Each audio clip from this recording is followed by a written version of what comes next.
Hello, I'm Judith Yates, true crime author and criminologist. This is Best True Crime. Every episode, I take you on a journey to explore crime, forensics, and investigations.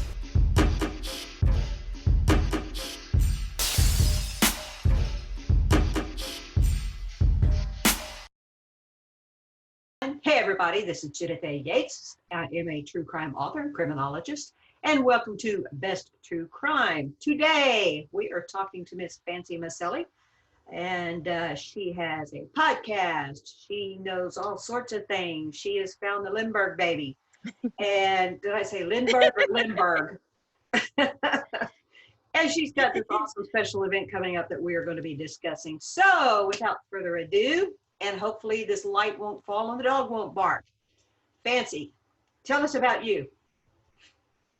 Hey guys. Well, I kind of fell into true crime. I was a actress and a small-time producer. I've always loved true crime, but I didn't really think that I was going to make it a career choice. I was thinking I'd get in, do one thing on Gypsy Rose Blanchard, it'd be quick and easy, and I would get out. And it's been 4.5 years now, and it's kind of grown a lot bigger than it ever would. We thought it would. We are the experts, my team and I, on the Gypsy Rose Blanchard case. There is not even Gypsy herself doesn't know all the things that we know about that case. So we have, I'm serious, she doesn't. She's never even seen her medical files. We've seen every medical file she has. I've looked at every crime scene photo. There's over 3,000 of them. We've looked at all the documents from the discovery files. And then, of course, I had a relationship with the family for a good long time. So I got to interview all of Dee Dee's family, all of Gypsy's family, her stepmother, her father. It is a crazy case. And when I thought it was one and done, man, I never thought I was getting into this. So, but that's where we started. And we've kind of grown really way past Gypsy at this point too. But she'll always be kind of our bread and butter that we talk about all the time since we are the experts on that. So do you think she's where she belongs, or do you think that they should cut her loose because she's just this poor innocent little girl that was tricked into a horrible thing? Wow. It depends on what day of the week you ask me. Okay. A couple years ago, I would have, a couple years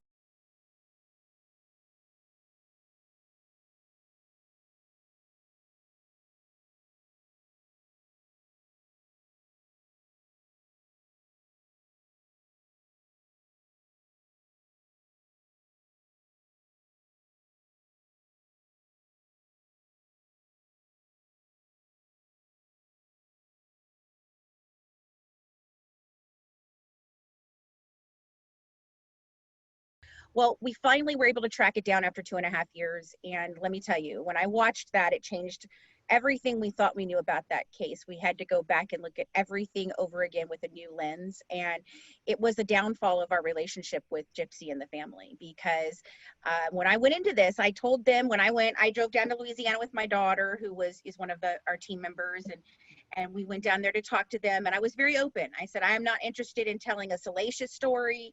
I'm not interested in telling your version of the truth. I'm going to tell the whole truth and nothing but the truth, good, bad, and ugly. And they said, oh, well, yeah, that's great. Right up until the point that it was the ugly that they didn't want me to share. Sure. And so I was the first one on our YouTube channel. We were the first ones to release her entire interrogation video in its entirety.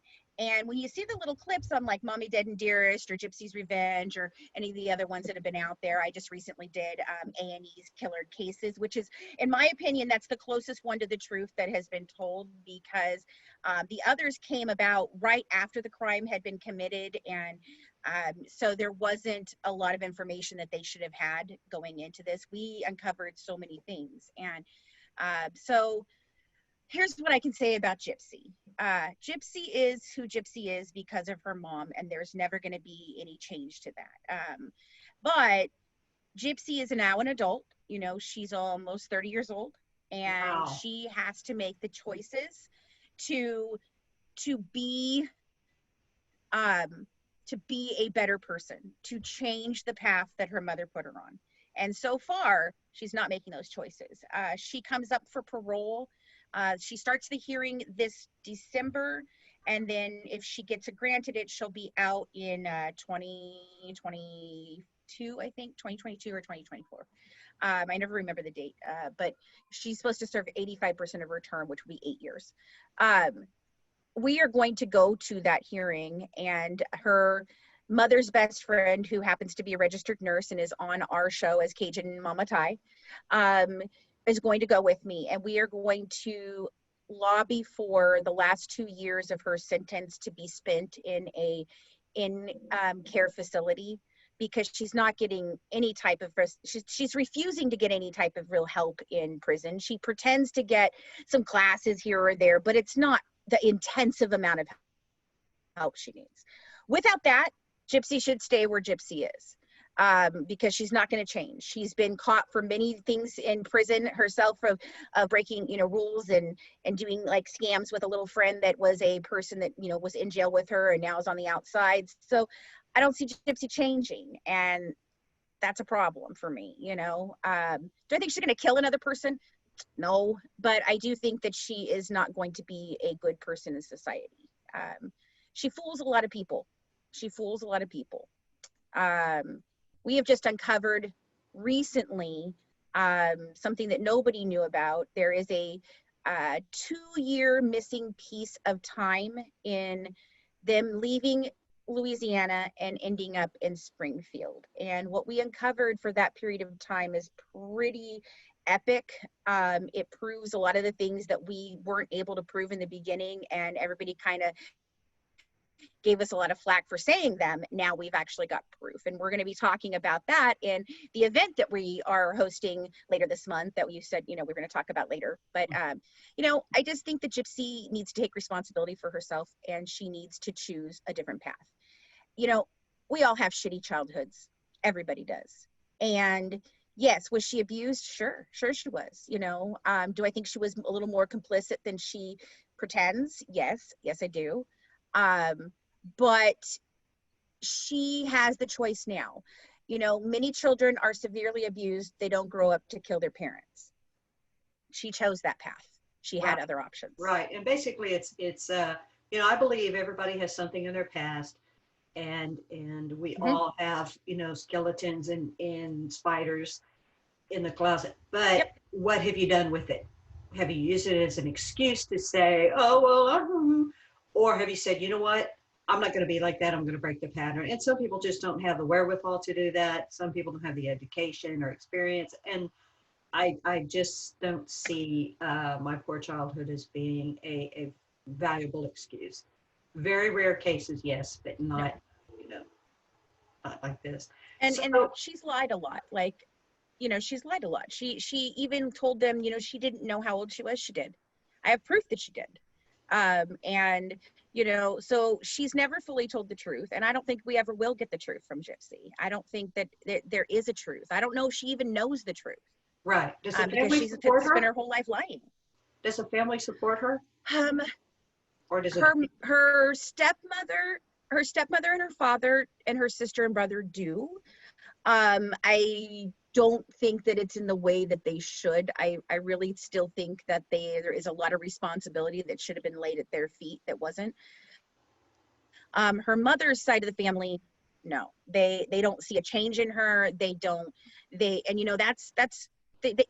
No matter what, that was still their sister. Yes, they all had issues with her. They all had things, but then in the end, they loved their sister, and so they've had a really hard time coming to terms with it. It's been something that I got to sit down and talk with the whole family, but a lot of other people have not. And now they've gotten to a point where they don't want to talk about it anymore at all. They don't, and they're not excited about her coming to Louisiana, to stay with her mom or her stepmother and her father. They just think that she needs much, much more help, and they don't feel like she's taking the steps, which is what the same thing we're saying. She's not taking the steps, Mm-hmm. Still trying to act like because I noticed when I watched the documentary, how she would fall into this role of an 8-year-old. Lee, Mm-hmm. And I'm thinking that kid knows more than. And we could go on and on and on about this, but I'm thinking I could go on and on, but Just watching her body Yeah. language. And I the mean, way we did she a third. acted. Yeah, I thought this is an act. Oh God, it is. And we did a 13 episode, the first season of our podcast was 13 episodes on Gypsy. We went really deep into her medical records. But even when we did that, we didn't have the information that we've uncovered this year. And it changes a lot of what we said there. We were very accurate with what we portrayed, but there's a lot more that we've uncovered that when you go back and you look at it, we need to go back. We're working on adding to those 13 episodes and recovering certain things that we've, found some more information on. But if you want to know the big scoop, like I said, you're going to want to attend my little event, because this is epic. This is something no one's ever talked about, and it's going to completely change everything you thought you knew about this about this case, everything you thought you knew about this case. And even with listening to what we've said, it's going to change your opinion yet again. Well, let's talk about that right now. Let's talk about your special event coming up. It's called Cocktails and Criminals. Now, am I going to be having a Manhattan with, Gacy's wife? I mean, what am I going to be doing? Am I going to have a bacon not stirred with a serial killer or something? So let's talk about cocktails. Right. Well, Cocktails and Criminals, we wanted to start when the pandemic hit. We were all devastated. We had a tour that we were going to do across the country, where we were going to do like some little bar tours and stuff like that, and do some live events, kind of like what they do with what is that? My Favorite Murder, right? My Favorite Murder. They do those live tours. We were gearing up for that, and we didn't really know what to do once that all got blown all to hell. So we started thinking about, well, what could we do from the internet? And that's when CrimeCon came out with their CrimeCon house arrest, which was all virtual. And so we started thinking about that and how we could take what we do and turn that into something really cool. So we partnered with, a lot of our professionals. You will be on one of them. Joseph Scott Morgan will be on them, Stephen David Lampley. But the first one is Todd Matthews. And, I don't know if you guys know who he is, but he was the former director of NamUs, and he is also the founder of the Doe Network. So he works on cold case research. He is going to work with us as being the first expert that we have on there. And he's actually going to talk about a 180-year-old case, the Lady of Harrodsburg. Oh, wow. And you guys are going to get to see his whole murder book. You're going to get to ask questions, and then he's going to take all of that information that you guys talk about, and if you think of any tips or anything, you can send them in, and he'll take all that back and put it into his database to investigate and look at those things. So you guys get to kind of play like a rookie detective. We're going to kick off the show. We're going to do 2 hours on Gypsy Rose. We're going to talk about some of the things that have happened with us investigating it. We'll obviously be sharing some of the new information that we have uncovered that, I'm telling you, it's epic. It is epic. And then we're also going to read some letters and things from Gypsy that Titania has been doing with her. She's been exchanging emails and things for the last year, and Gypsy shared some information about a remorse letter she wrote and different things. So we're going to actually share those, and that's how we'll kick it off. Then we'll do the 2 hours with Todd, and then finally we're going to wrap it up. We've partnered with a really amazing this app called Crime Door, and I am highly impressed. It's a 3D interactive, immersive, augmented reality walkthrough of crime scenes. It's incredible. Ooh. And the first one we're doing is Delphi. So the murders of Abby and Libby in Delphi, Indiana. So what they will do is they're going to actually walk us through the crime scene. You can turn it 360 and look all around to see all the different, like if you see something that nobody else has seen maybe, or if you think of something. Again, we're going to do the same thing. We're going to catalog everything and put it together and see if any of that actually helps. And then we'll wrap it up with our information. I have a special guest coming for the Delphi portion. She'll either be live or we did a recorded interview just a couple days ago. So it's going to be a really great event, and I think it's cost effective. Like it's not expensive. We didn't want to do that. We wanted to make sure that everyone could attend. Because like these crime conventions, they're hundreds and hundreds of dollars. And so I was going to ask when we thought about that, is it going to be like CrimeCon where they charge $5,000 just to walk in the door? No. So ours is $24 is the base price. That gets you in for the event, for the whole event. And then we have some other options. We just introduced our own private reserve wine. So you can buy a bottle of wine, and that's where the cocktails comes in with us. You know, you can buy one of our private label reserve wines, and there's a lot of different choices for that. And then we also have, you know, some t-shirts made up specifically for this event. You know, there's a Cocktails and Criminals one. There's one that says I opened the Delphi door because of the Crime Door app. But a portion of all proceeds go back to cold case research, cold case research through the Doe Network. And then also some of it will be donated to investigation more into whatever we can do for the Delphi murders. And then finally, because Gypsy Rose is, you know, our bread and butter, our main case where we started and cut our teeth, we'll also be giving to a foundation that all of the major Munchausen by proxy experts work with, and it's to prevent the it's for prevention of medical child abuse. So, so a portion of all ticket sales and merchandise sales and bottles of wine sales are all going to go back to those. So it's for a good cause. And I mean, our highest price is like $60. I mean, guys, you're getting a great deal. And with $60, you get like the shirt and the bottle of wine and the event. So, and right now we, through the end of this week, you can save $10 with a code that I gave Jude, sorry, a code that I gave Jude. And so you guys need to check that out. She'll share that with you. I was going to say, and I understand if you drop my name, you get a good discount. So I will. I will have that code on my website, which is www.truecrimebook.net. And I will also include it in this show. So you can now, okay, I want to go. All right. I want to go. Where do I sign up? What do I need to do? How do I sign up? And tell me what I need to do. Well, it's being hosted on Eventbrite. Right? Yeah, you can use your discount. Absolutely. It's being hosted on Eventbrite right now, so you can go over there and find it. I'll give you the links to it. But if you just want to find the event and you want to hear about Gypsy and want to see our YouTube and everything, there's a real easy way for you to do that, and that is to go just to our website, which is madgingerentertainment.com. So like the Mad Hatter, so M-A-D, ginger, like the color my hair used to be, and entertainment, so madgingerentertainment.com. Okay, and we will but yeah, and you can include that here your tickets there. You can find merchandise there. You can listen to our podcast there. You can watch our YouTube channel. So you can do it all right there. So, and then when you get the tickets, you'll get instructions for how to attend the event. You'll get a code, obviously, so that you can get into the event. Well, that sounds like a good time. And we got shirts, we got wine, we got true crime. And it's all going to be live. What is there not to love, you know? I know, right? Like we really worked hard on this with Crime Core and our experts. So we're very excited. And if you guys, you know, if it goes well, then we're going to continue to do these, and you may see Miss Yates on one. So.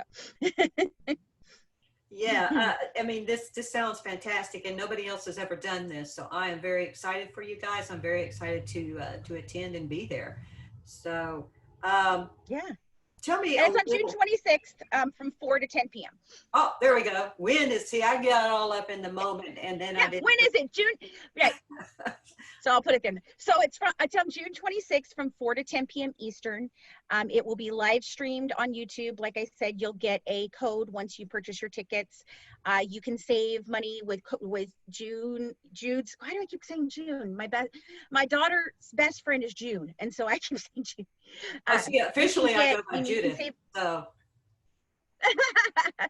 you can use Judith's code to save yourself some money, and if you buy a bottle of wine, you can kind of double up and save a little bit of extra as well. So and all the proceeds that we, you know, above the cost of the wine, that's definitely all going straight to charities. So we're not collecting anything from that at all. Good deal. Yeah. Because, you know, people might joke about it or what have you, but you know, every person that is missing is somebody's child. and it can be, you Mm-hmm. know, Mm-hmm. a drug addict laying in a back alley, and it could be, you know, somebody from the Rockefellers that, you know, their feet never touch the ground because they're too rich, but they are somebody's Right. child, and they need to be found. They Mm-hmm. need to come home, or at least we need to know where these folks are. So, okay, well, Right. let's Right. jump into this, because otherwise I could, like, all right, I'm signing up and I'm getting my shaker and I'm getting my martini. It's going to be filled with water, though, because I can't drink, with a little, you know, olive in there, so I'll look all faux, you know, darling. But yes, darling. Let's talk about your podcast, The Good Wife's Guide to True Crime. I love that show. Yeah. Oh, thank you. We're coming into our third season. We were originally going to come back this year for the third season, but with the pandemic and everything and our events and stuff, we decided to hold off for season 3 until January of 2022. But we have 2 seasons out. So like I said earlier, the first season was all dedicated to Gypsy, and I'm not the only one on there. We you know, the Good Wives Guide to True Crime, it's a collaborative of several of our team members. So when you come on there, it's like coming over to your best friend's house to have a glass of wine and discuss some true crime, which is what all these ladies love to do, right? So, and you know, guys too, but mostly women, you know. I don't know why we're so obsessed with it, but we seem to be. So our first season was very different. It was just all about Gypsy. Second season, though, is where we started meeting these wonderful people like Judith and Joseph Scott Morgan and Cheryl McCollum, because we started, what we were doing was we would do maybe 3 or 4 episodes, go really deep into a case, and then we would pair that with like an interview with somebody who was associated with the case in some way, whether it be family or, like with Judith, it was a writer. But on her episode, you know, we talked about Cherokee Harmon, Yeah. and we talked not only with Judith, but we also talked with her stepfather. And we interviewed both of them for that, and that's a heartbreaking tale. But Yes, it is. that was what we did for season 2, and season 3 will follow that same pattern. We're going to try and dive really deep into them. We've actually reached out to a couple of inmates. We've reached out to Lacey Spears. We've reached out to Scott Peterson, who was our finale for season 2. I just drafted a letter to send to Chris Watts, because I would like to, what we think we're going to do is really try and get more into the minds of these people, because that's my fascination. I am fascinated with what causes a person to do this. Like we talked about earlier, we can all have crappy, horrible, traumatic, you know, childhoods. We don't all turn into serial killers. And so what I really after is trying to find out what goes on the mind of these people, because something has to happen. And so I'm more interested in the series of events that leads up to the crime as opposed to the crime itself. I that's here nor there for me. Anybody can talk about that, but I want to know how we got there on both sides, the victim and the perpetrator. Right. Well, one thing I do appreciate about Good Wife's Guide to True Crime is you are victim oriented. It's not about making the killer or the perpetrator this superhuman, like people always talk about, you know, Ted Kaczynski, the genius. He's on Time magazine, you know, the genius. He wasn't. He was a nasty old man that lived in a shack. Then they talk about, you know, Ted. And Bundy wasn't that cute. I know. What's that Right. about? And Bundy wasn't that cute. Right? Like, You know? everybody's like, oh, he was so intelligent, and he was so good. If he was so intelligent, you know what? He wouldn't have got caught. So, And he's a punk. you know, He's a punk. He blitzed women from behind, yeah, or he tricked them, and then awful. He was just a horrific person and just a punk. And that's, you know, what I try to explain, like Paul Dennis Reed was a punk. He preyed on little, you know, young kids that weren't a threat. Because the one time an adult turned around and said, no, I'm not going to do what you say, he ran. He literally ran. So these people aren't you know, subhuman superpowers, Hannibal Lecter, like they like to say. They were punks. Even Hannibal Lecter was a punk. You know, as interesting as that character was made, he was, you know, he was gross. Right. And I don't know why people are like, oh, he's so. Okay, but nonetheless, you guys focus on victims and victims' rights, and that's one of the things I appreciate. We do. In fact, when we Yeah, in fact, when we did an interview, we're doing a series on Ted Bundy, and it's going to go, it's hand in hand. So we're starting a new series, 2 new series on our YouTube channel, which is Murder by Design, and where we get into a lot more of the psychological stuff on there. And we're actually going to pair it up. So I'm going to do serial killers around the world. So because yes, America has a lot of serial killers, but there's serial killers other places, and Oh people yeah. don't even like to acknowledge it. Like Russia pretends they don't have serial killers. That's hilarious to me because they absolutely do. But so we're going to do one on Ted Bundy. I'm going to do it on these serial killers around the world. And then Ty, our Cajun Mama Ty, is actually starting a new show on there called The Last Supper.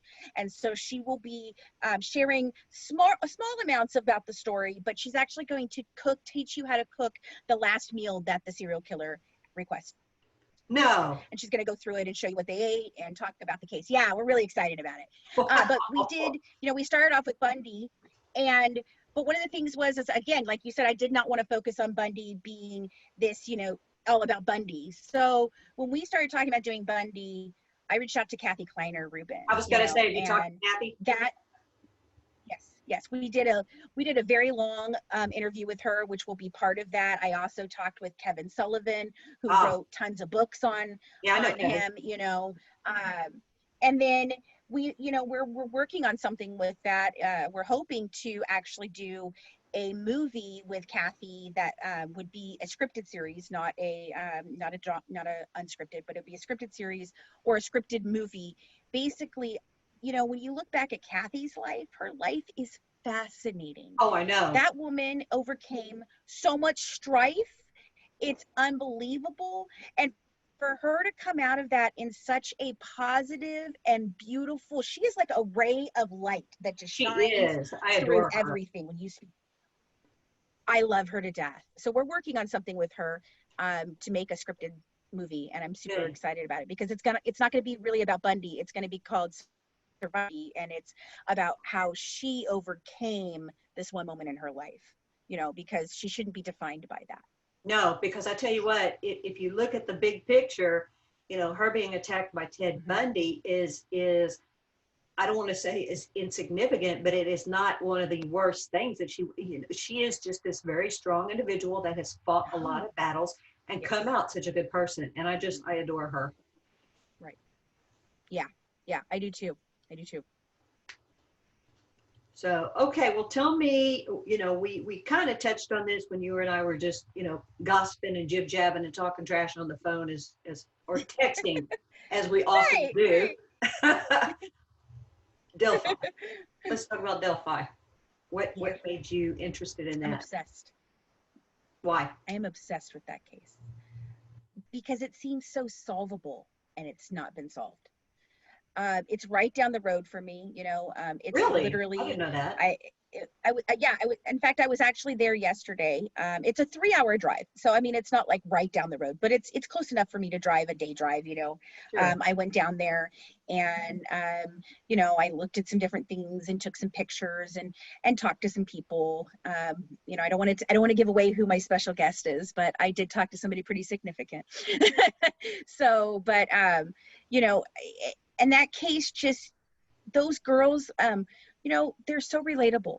Everyone is Abby and Libby. Every teenage girl, they were just 2 teenage girls. They weren't doing anything wrong. They weren't into drugs. They weren't into trouble. They weren't boy crazy or running the streets. They were out on school, a school holiday thing because they didn't have too many snow days that year. And they were doing what kids do, exploring and having fun, and it ended up being the worst day of that community's lives. That whole community has been touched by their loss. Right. I actually got to go yesterday. There is an entire memorial park being built for them that was donated to them for them. It's beautiful. It's got workout material for adults. It's got two different playgrounds that's going to be there. It has a covered picnic area. It's got 3 different baseball fields. It's got, I mean, they just said, like, literally they thought they were going to do like this little monument, and it just got bigger and bigger and bigger, and people just kept donating.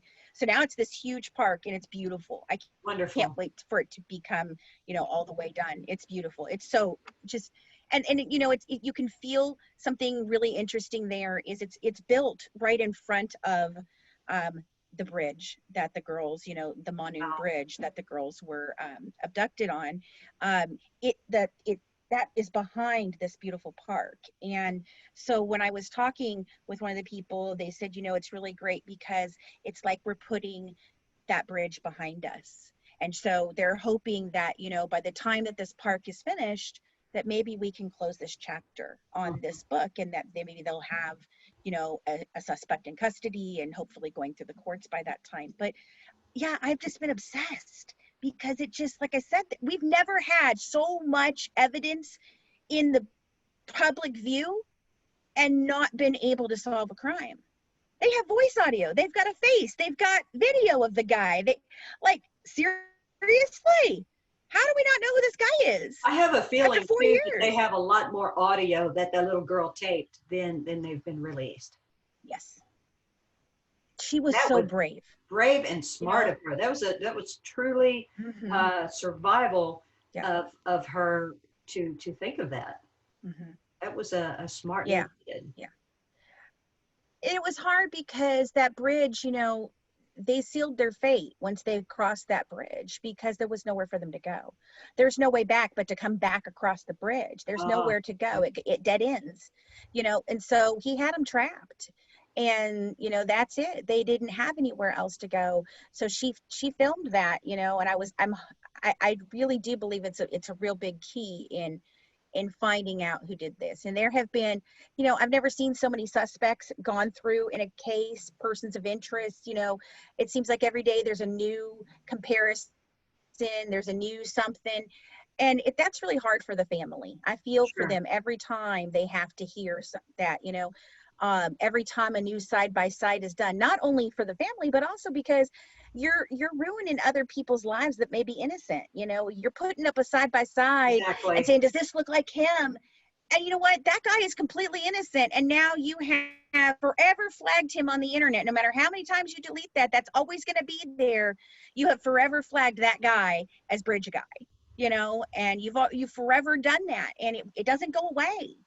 And I think living crime on social media, I think we have a duty to make sure that those of us that are, you know, the keepers of the keys in a way, you know, we're all kind of the keepers of the story that come out here and advocate and tell this story for them, you know, and we have a duty to make sure that these things are brought up in a way that is not sensational and just, you know, for whatever reason, for ratings. I don't want to be that person. I really want to find answers and help people.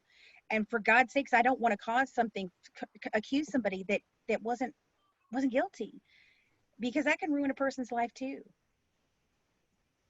Yes, it can. And, you know, I think, you know, true crime is an interesting beast, and as is punishment and law enforcement and anything that's crime related.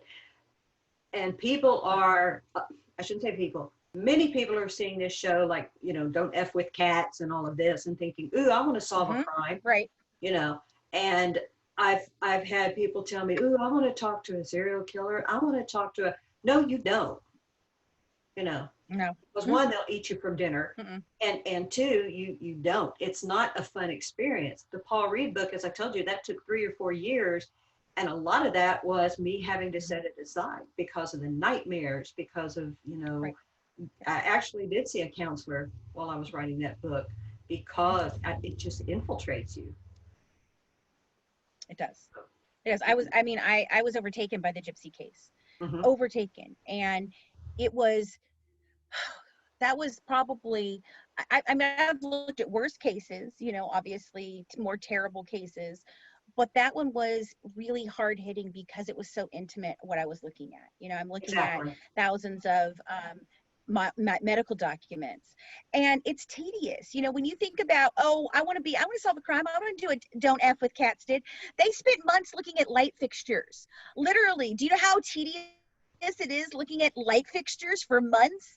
And that's what we do. You know, we sit and look at a piece of paper for hours, and then I send it to another person and I say, hey, wait a minute, did you see this? What do you think of that? And that's, I mean, we can spend 2-3 weeks on a piece of paper.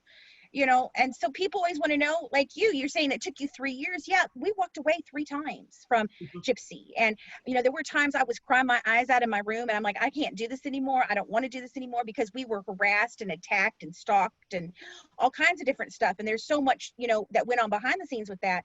But then the relationship that I had with the family, it crumbled and it crushed me, because that was the first time I'd ever really gotten in with a family and done something like that. And it was, you know, we became very close. And when it fell apart, it was so heartbreaking, you know, and we were called every name in the book and done all this. And all we're trying to do is tell the story, you know, and and then when you're looking at the Nick side of that story, is scary as scary can be.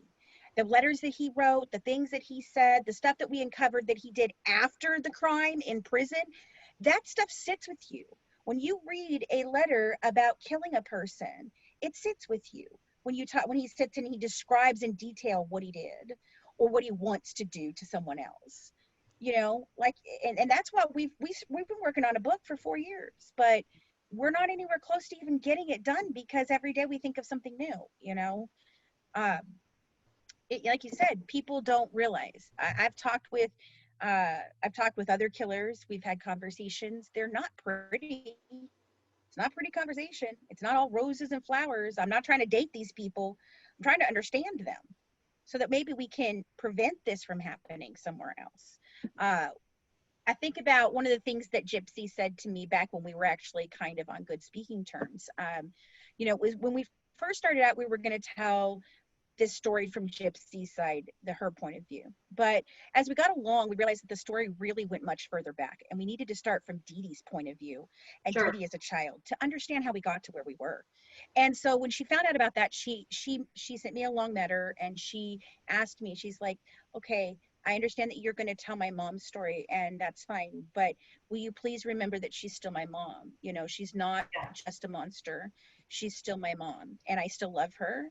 And, you know, I told her, I said, I would never do anything other than that, because Dee Dee was just as much a victim of her own rearing as anyone else. She grew up in a really scary, crazy family. You know, her mother did a lot of what she did to, what Dee Dee did to Gypsy, her mother did to her. Now, it was more on the side of like she got special preferential treatment because of it, but it solidified who she was. And one of the things I said back was that, you know, Gypsy, back when your mom was growing up, nobody knew what a sociopath was. Nobody said those words. There was not bipolar disorder. There wasn't Munchausen by proxy. There wasn't sociopathic that we talked about. You know, we didn't do that back then. It was maybe something you saw on an episode of 2020, you know, but we didn't talk about it in great deal. We didn't talk about it in families. We didn't go see counselors for that stuff. You know, that was what people that had money went to see counselors, not other people. And if people had paid attention to Dee Dee as a child, there were signs. There were absolute signs that she was sociopathic. And if somebody had paid attention and gotten her help, we probably wouldn't be sitting here today talking about Gypsy Rose Blanchard. A lot of heartache could have been prevented also, and that's the ripple effect of crime. So many lives could have been. Sure. I mean, that's just the ripple effect of crime, is how it doesn't just happen and bloop, that's it. It goes into more and more and more and more. And every crime's going to do that. I don't care if it's just a drive-by shooting on the quote bad side of town, or, you know, something that made the news in 55,000 books like John Bonet. It's going to affect people personally, and that's their family you're talking about there, you know? Right. And I think that's important, that we need to remember that. And please stop putting people's faces up on the internet and saying, I think this person did it. Please stop doing that, because Oh, please stop you doing got to that. think, what if Please. that was you? And right, or your sister or your brother or your Right. child. You know, I watched Evil Lives here the other day, and you know, one of the things, this guy had been accused of these murders, and he said the worst thing that can ever happen to you isn't that your child is accused of murder, or that your child is a murderer. It's that your child is accused of murder when they didn't do it. And he spent years and years in prison, and his mom was harassed, and he went through all kinds of stuff, and he wasn't even the one. Like, they found out, I think it was like 20 years later, finally he was exonerated, and the person was actually caught. But so you think about that, and when I think of that, we always think about the victims. We always talk about the serial killer. You know, sometimes people think about the victims' families. But one thing that I started thinking about after that was, what about the killers' families? They're Exactly. just as much victims as anyone else. They don't deserve to be paying the price for something that somebody in their family did, you know. And we all are so interested in all these things, you know, and yeah, it's great. You go out, you get the story, you talk to these people, but you have to remember, you know, they are emotional too. They have all experienced trauma. And every time that they have to talk about this, regardless of what it is that they're doing, it's triggering on both sides. And that is hard for them, you know? And so you have to put your shoes on, you know, and think about the feet that are walking in them, and what would your feet feel like? Right.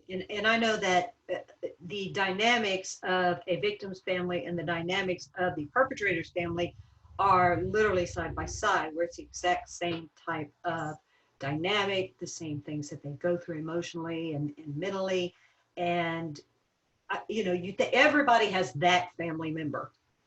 You know, that family member that Mm-hmm. you got to watch them when they Mm-hmm. go in your house, or be careful what they say, or Yep. you don't want to, you know, as a good Or friend of don't mine let them around said, your kids. Or right, as a good friend of mine says, you feed them with a long-handled spoon. Um, why should you be judged on what, you know, that family member is or has done? Because I know with mm-hmm. some family members of mine, uh, if they judge me, I would be like, holy, what, you know, or um, Right. it's just not right. So Right. some It's families not. I do hold responsible, because, you know, Oh, sure. if your child is going to do Mm-hmm. something like that, and you're going to stand there and say, not my kid, we've got video, we've got audio, we've got a confession, you know, well, the cops are all crooked, Yeah. you know, and I've interviewed Oh, yeah. parents that were like that too. The cops are all crooked, and y'all just want to solve a case, and you just want to make a name for yourselves. Baby, if I was going to make a name for myself, it wouldn't be by, you know, talking to your thug of a kid. You know, I Right. mean, Well, we've been accused of only doing it for the money. I'm like, what money? I oh, haven't gotten it. I've spent money. I've spent tons and tons of money, but there has not been money flowing into me. Not yet. We're hoping eventually we'd like to make some money, you know, just to pay our bills. But I've put in almost 5 years on Gypsy. I haven't been paid a dime for that, you know, like seriously. I did an episode of Killer Cases just recently on Gypsy. I didn't get paid for that. I did that because I wanted to do it, because I wanted the truthful story to start to be told.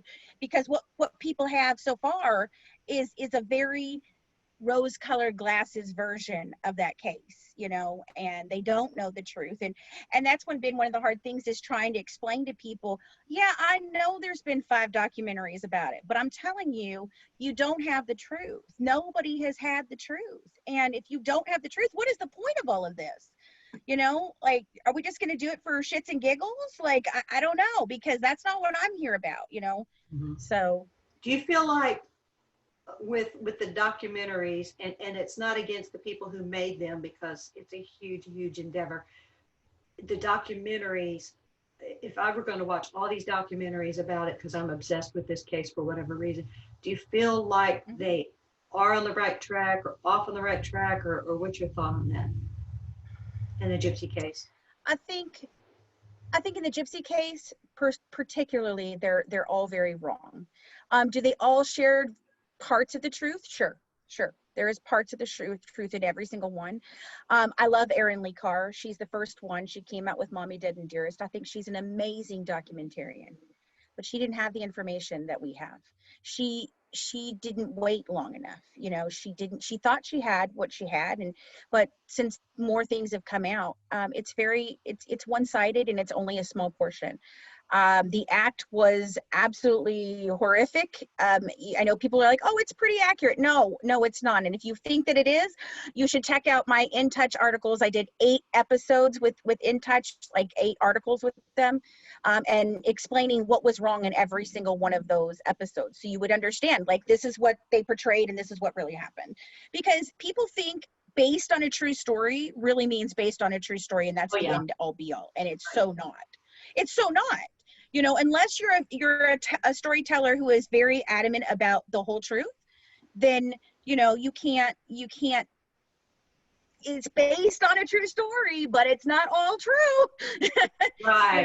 I don't think anybody did anything bad. But I just don't think they waited long enough to get the right information. And I don't think they went far enough in. They took what was on the surface. They took what the Blanchards and Gypsy told them and basically ran with that. And what we found out pretty, quickly was that nobody in that story was a good historian. Nobody. They all have their own things of agendas and why they want a certain truth told, and they all have their own traumas and victimology and everything in each one of those people, and every single one of them failed Gypsy, and and every single one of them caused where Gypsy is. But then again, Gypsy has her own cross to bear, and she has her own responsibilities. So no, I think that what we're trying to do with that case is, it's a very important case for many reasons. It's not a case that we don't know who the killer is or whatever, but this case is very pivotal in the child endangerment and child abuse, more than just a medical child abuse, more than Munchausen by proxy. We also have on Nick's side, there's an autism component to this. And what about autism and violence, and how are they treated, and how is it? So there is so much to talk about in that case that I probably could talk about it for the rest of my life and still never touch on everything. Sure. But we are trying to do the most comprehensive, truthful telling, and allow you to form your own opinions based on those things. I'm not a Gypsy hater. I don't hate Gypsy. I'm not a person who thinks that she's just, awful. She is a product of what she was taught to be, but now it's in her hands, and she has an ability to walk away from this that other people don't get. There's people in prison for much, much longer time periods for much, much less. Her partner in this is in prison for life.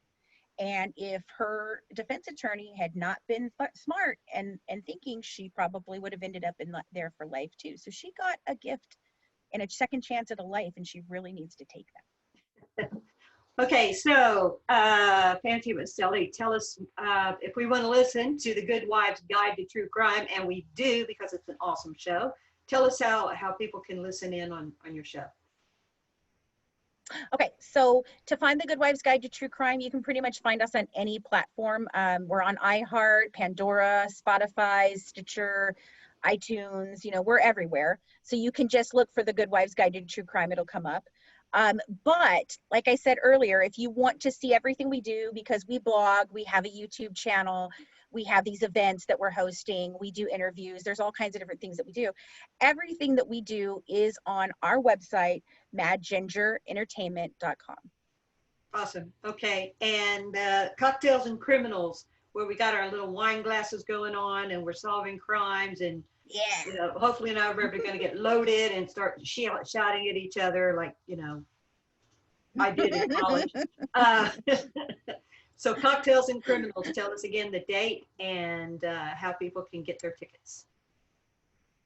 Okay, so June 26th from 4 to 10 p.m. Like I said, it's in 2-hour blocks. You'll get access to all of it, but it is 2-hour blocks. So it's 2 hours on Gypsy, 2 hours on Lady of Harrodsburg, and 2 hours on Delphi. You can purchase through Eventbrite, and I'll have a link for Judith. You can also purchase on Facebook. There's a group page for it, so I will share that, as well as if you just go to madgingerentertainment.com, click on events, it's right there. So awesome. Okay, and you can also go to my website, which is www.truecrimebook.net. Get your code and get a percentage off. That way, that'll give you some extra money to grab a T-shirt and some wine. So we'll all be in this. That's together. right. So, all right. Anything else you want to add before we close it up? Just that we've got a lot coming down the pipeline, guys. We've been off for a little while. We've taken a short break trying to regroup and figure out what we wanted to do with this next year. And we have so much good stuff coming. So you're going to want to make sure that you subscribe to the podcast, you subscribe to the YouTube channel, because you're going to see incredible things. What we're doing over on our YouTube channel, it's not what anyone else that's doing true crime is doing. We're trying to create our own, kind of network that is a private network there. We've got, our shows aren't just random shows. We have a series for each show that we have. We have, we're launching merchandise for all of those. We just came out with our own coffee. We're coming out with a makeup line for lipsticks, lashes, and lies. So, we're really excited about everything we have coming down the pipeline, guys. So make sure that you're on the know with us, because you don't want to miss out. I'm telling you, we've got good stuff. And we're partnered with some of the best experts in the industry, including Judith Yates. All right. Thank you guys for watching. I'm Judith Yates. I'm a true crime author and criminologist. And you can go to truecrimebook.net for more information. I have this video series on YouTube. I also have my true crime books and 2 fiction books that I've written. And we're also going to come out with a line of board games soon. So more on that later on. But thank you, everybody, for watching. Yeah. And please be safe out there. Thank you for joining me on this episode of Best True Crime. I'm Judith A. Yates, and I hope you subscribe. Be sure to visit truecrimebook.net and be safe out there.